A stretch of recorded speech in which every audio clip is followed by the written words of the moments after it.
हमने नरेंद्र मोदी को साइकोलॉजिकली उड़ा दिया है। मैं आपको बता रहा हूं, मैं पार्लियामेंट में बैठता हूं, उनके सामने पार्लियामेंट में बैठता हूं, पूरी कॉन्फिडेंस गायब हो गई उनको। 1947 में हमने राजाओं को हटाकर लोकतांत्रिक सरकार बनाई, हमने देश को कॉन्स्टिट्यूशन दिया। आज जम्मू कश्मीर में राजा बैठा हुआ है, उसका नाम एलजी है मगर वो है राजा। तो A1 A2 नाम दिया मैंने उनको। हम दो, हमारे दो, नरेंद्र मोदी, अमित शाह, अंबानी, अदानी, इनकी सरकार चल रही है। पहले नरेंद्र मोदी जी छाती फैला के आते थे, अब नरेंद्र मोदी जी ऐसे आते हैं। पहले बड़े बड़े भाषण करते थे, इस बार पार्लियामेंट में घुसने से पहले उन्होंने अपने सिर पर कॉन्स्टिट्यूशन को रखा, फिर गए अंदर। सबसे पहले आपने देखा होगा कि पूरे देश में बीजेपी के लोग, आरएसएस के लोग नफरत फैला रहे हैं, हिंसा फैला रहे हैं, डर फैला रहे हैं। तो लड़ाई दो विचारधाराओं के बीच में है। एक तरफ नफरत, हिंसा, डर, दूसरी तरफ मोहब्बत, रिस्पेक्ट, इज्जत। आपने देखा होगा कन्याकुमारी से कश्मीर 4000 किलोमीटर हम चले और हमने बीजेपी के खिलाफ नारा दिया, नफरत के बाजार में मोहब्बत की दुकान खोलनी है। उनका काम नफरत फैलाने का है, हमारा काम मोहब्बत फैलाने का है। वो तोड़ते हैं, हम जोड़ते हैं, और अंत में नफरत की काट मोहब्बत से ही होती है। आप सब जानते हो, नफरत को नफरत से नहीं काटा जा सकता है, नफरत को मोहब्बत से ही काटा जा सकता है, हराया जा सकता है। और आपने इस चुनाव में देखा होगा, पहले नरेंद्र मोदी जी छाती फैला के आते थे, अब नरेंद्र मोदी जी ऐसे आते हैं। पहले बड़े बड़े भाषण करते थे, इस बार पार्लियामेंट में घुसने से पहले उन्होंने अपने सिर पर कॉन्स्टिट्यूशन को रखा, फिर गए अंदर। भाइयों और बहनों, पहली बार हिंदुस्तान के इतिहास में पहली बार स्टेटहुड छीना गया है। यूनियन टेरिटरी को पहले यूनियन टेरिटरी को स्टेट बनाया गया था। स्टेट को बांटकर दो स्टेट बनाए गए, तेलंगाना बना, छत्तीसगढ़ बना, उत्तराखंड बना, अरुणाचल को स्टेट बनाया गया। मगर पहली बार हिंदुस्तान के किसी स्टेट को रद्द करके लोगों का जो हक है वो छीना गया, पहली बार हुआ है। ऐसे हिंदुस्तान के इतिहास में, मॉडर्न इंडिया में यह काम पहले कभी नहीं किया गया है। तो सबसे पहले जम्मू कश्मीर को जो स्टेटहुड है वो वापस देना है, क्योंकि आपका सिर्फ स्टेट नहीं छीना गया, आपके अधिकार, आपका धन, सारा का सारा आपसे छीना जा रहा है। 1947 में हमने राजाओं को हटाकर लोकतांत्रिक सरकार बनाई, हमने देश को कॉन्स्टिट्यूशन दिया।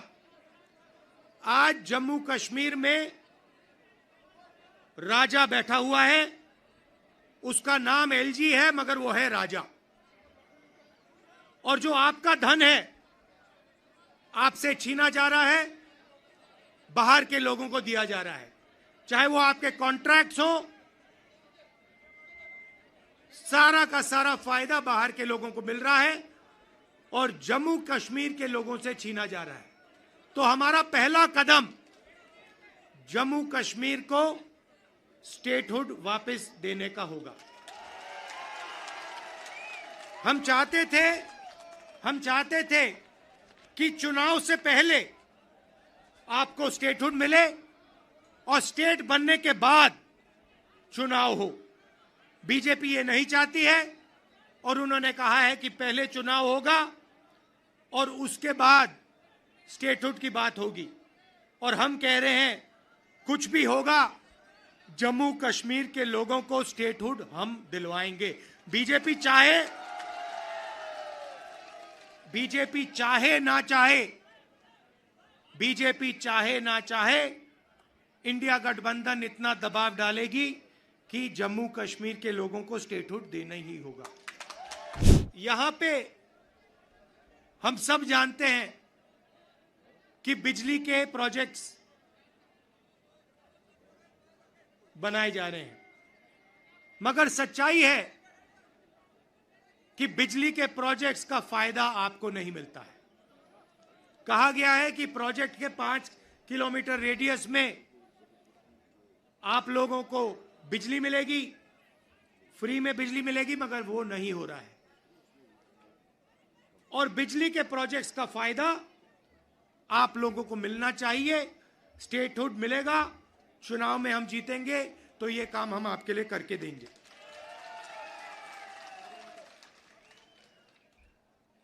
आप देश के लोगों को बिजली दे रहे हो और आपके जेब में से बिजली का पैसा लिया जा रहा है, छीना जा रहा है, ज्यादा रेट देते हो आप। ये अन्याय है, इसको हम ठीक करेंगे।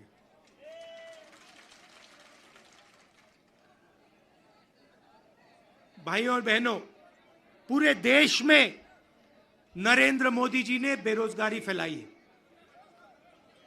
पता नहीं आपने अदानी जी का नाम सुना है? हाँ, मोदी जी के मित्र हैं। पार्लियामेंट में मुझे कहा, आप देखिए, पार्लियामेंट में मुझे कहा कि पार्लियामेंट में मैं अदानी और अंबानी का नाम नहीं ले सकता।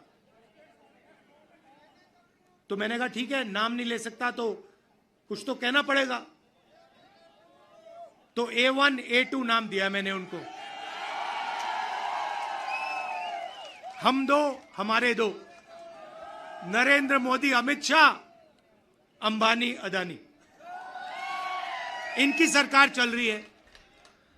और अगर कोई छोटा काम करता है, मजदूरी करता है, छोटा बिजनेस चलाता है, होटल चलाता है, टूरिज्म का बिजनेस चलाता है, तो उसके लिए नरेंद्र मोदी जी जीएसटी लाते हैं, नोटबंदी कराते हैं और बैंक के दरवाजे बंद कर देते हैं।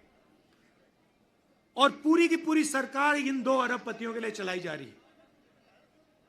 ये मैं आपको कहता हूं कि अगर आप देखेंगे तो ये जो आपसे स्टेटहुड छीना गया है, इसका भी लक्ष्य उन्हीं 2 अरबपतियों की मदद करने का है।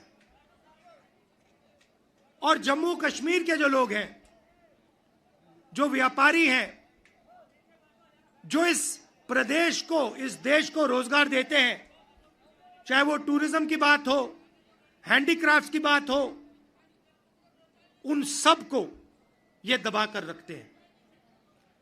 जो हालत देश में है, उससे खराब हालत जम्मू कश्मीर में है।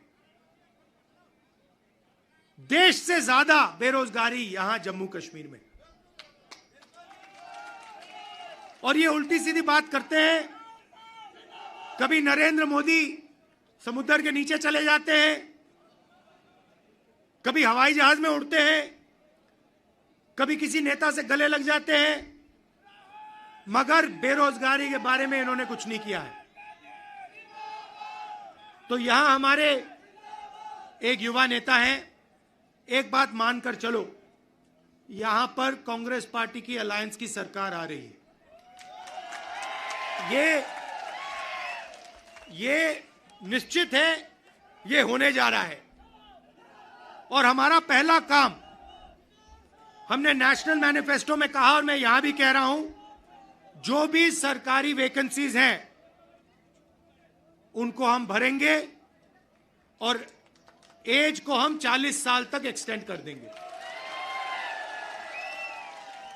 जो डेली वेज का काम करते हैं उनको हम रेगुलराइज करेंगे, परमानेंट करेंगे और उनकी जो आमदनी है उसको हम बढ़ाएंगे। मगर हमारा लक्ष्य होगा कि हम सबको लेकर एक साथ मिलकर जम्मू कश्मीर की सरकार चलाएं, सबकी रिस्पेक्ट हो, सबको एक साथ लेकर हम चलें। और जैसे मैंने देश में वहां बाकी देश में कहा, भारत जोड़ो यात्रा में हर स्टेट में कहा, नफरत को मिटाना है। जहां भी ये नफरत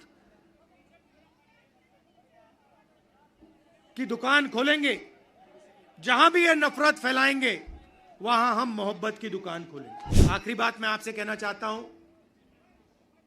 इतनी सुंदर जगह है, चुनाव के बाद मुझे यहां आना पड़ेगा। और ये जो आपने वकार जी कर्रा साहब, ये आपने जो मेरा 45 मिनट का प्रोग्राम यहां बनाया है, यह आपने मुझे ठग लिया। यहां पे कम से कम 1 दिन, 2 दिन, 3 दिन का प्रोग्राम बनना चाहिए। मुझे ऐसी जगह देखने को नहीं मिलती है। ऐसे प्यारे लोग कम से कम यहां मुझे 2-3 दिन के लिए लाइए और यहां घुमाइए।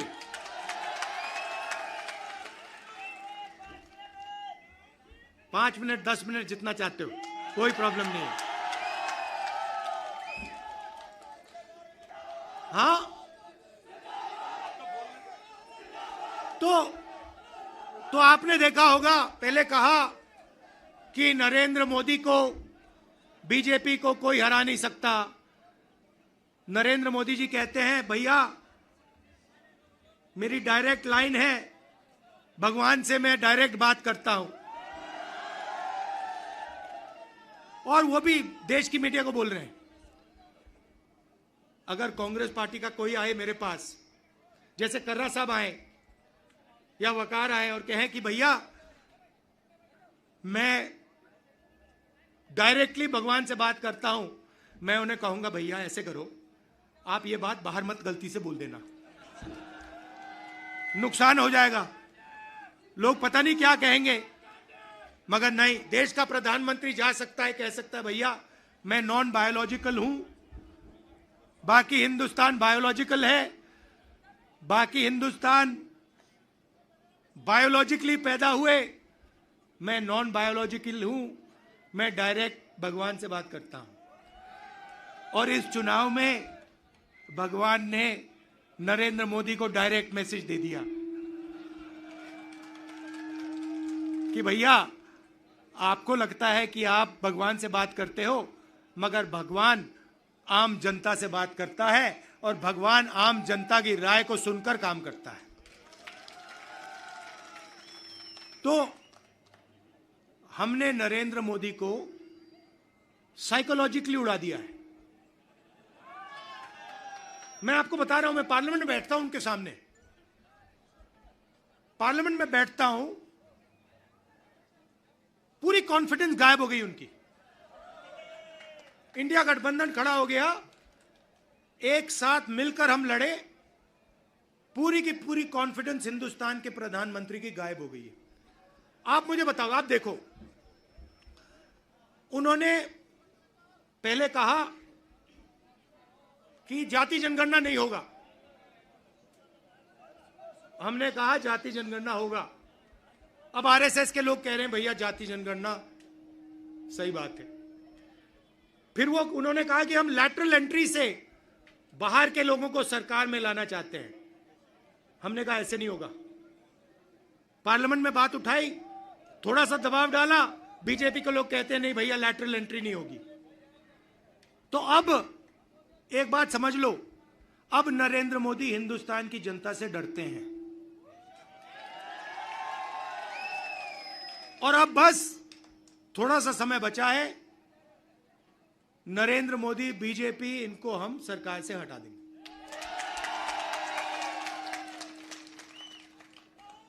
मगर हम चाहते हैं कि देश में भाईचारा हो, सबकी रिस्पेक्ट हो, एक दूसरे के साथ इज्जत से बात हो। जो कमजोर लोग हैं, चाहे वो किसान हैं, मजदूर हैं, छोटा बिजनेस चलाने वाले लोग हैं, उनको लगे कि इस देश में हमारी भी भागीदारी है, बैंक के दरवाजे हमारे लिए खुले हैं, कर्जा माफ हमारा भी होता है और सिर्फ देश 2-3 लोगों के लिए नहीं चलता है। ये हम चाहते हैं और यही काम हम जम्मू कश्मीर में शुरू करेंगे। और कुछ ही समय में आप देख लेना, यहां पे ये आप वकार जी यहां पे चुनकर जाएंगे, आप जिताओगे इनको, हमारी सरकार बनेगी और ये आपके लिए पूरे दिल से दम लगाकर आपके लिए काम करेंगे। वकार जी, ये आप मुझे एक वायदा करो कि यहां पे आप मुझे 1-2 दिन के लिए लाओगे और यहां के लोगों से मतलब अच्छी तरह, जैसे ऐसे नहीं मगर अच्छी तरह मिलाओगे। हाँ हाँ, गूल का एरिया, गूल और गूल के एरिया में मुझे वहां पे ले जाओगे। आप सबका दिल से बहुत बहुत धन्यवाद। आपने इतने प्यार से मेरा स्वागत किया। धन्यवाद, नमस्कार, जय हिंद।